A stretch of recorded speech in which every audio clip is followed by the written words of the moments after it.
Mõni inimene elab suhteliselt sarnaselt edasi, aga tema suhtumine on muutunud, ta on nagu teiste inimestega hakkab heaks, et see üks suur arusaamine ka, et kuidagi, et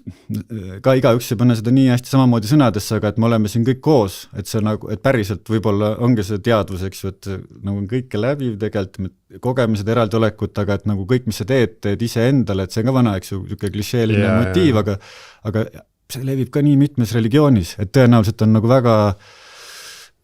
päris nagu tarkusega, eks ju, tegemist. Mingi tõetera seal peab järelikult taga olema. Jah, aga siia juurde veel seda öeldes, et ükski inimene ei tule sealt tagasi nagu mingisuguste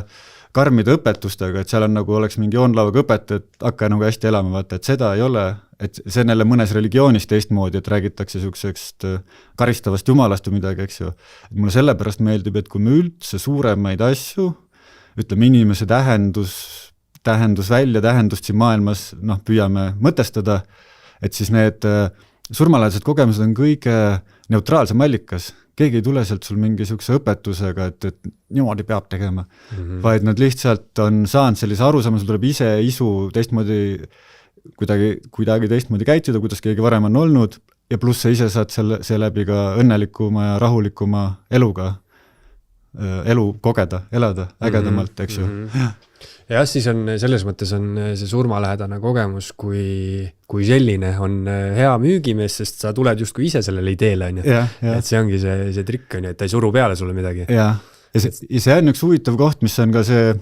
et kuidas sa seda pikemalt selle sektsiooni küsimust alustasid, aga et seda saab nüüd ka teadus sõrme peale panna, et inimeste elud on muutunud, seda on uuritud maailmas pikalt ja ka mingid 70 aasta jooksul.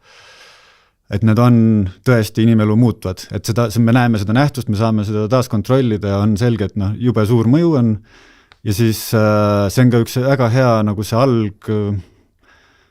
põhjus, et miks üldse neid tõsisemalt uurida vaata, et kui me ei vasta ära kohe sellele küsimusele, et mis siis täpselt on peale surma või me nagu,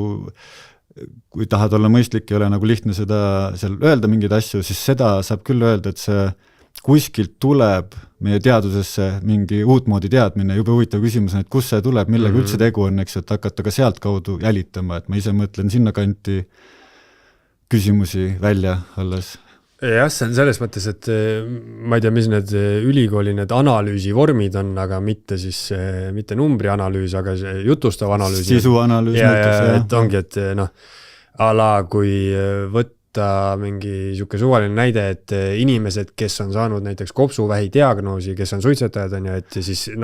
väga numbriliselt saab ka seda väljendada, et siis sa uuridki neid inimesi, kui paljud näiteks jätsid suitsetamise maha, kui paljud ei jätnud, on ju, et saad protsendi kätte. Aga see on ja natuke nagu siuke jutustavam küsimus, et inimesed, kellel on olnud surmalähedane kogemus, kas nad muutsid oma elus midagi.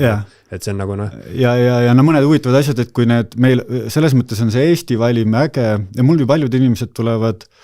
kes on nõukogude ajal kogenud seda, eks ju, nad on selle 30 aastat, 40 aastat enda sees hoidnud, sest siis ei olnud üldse viisakas välja öelda, keelati, lähedased keelasid ära, hull jutt, eks ju.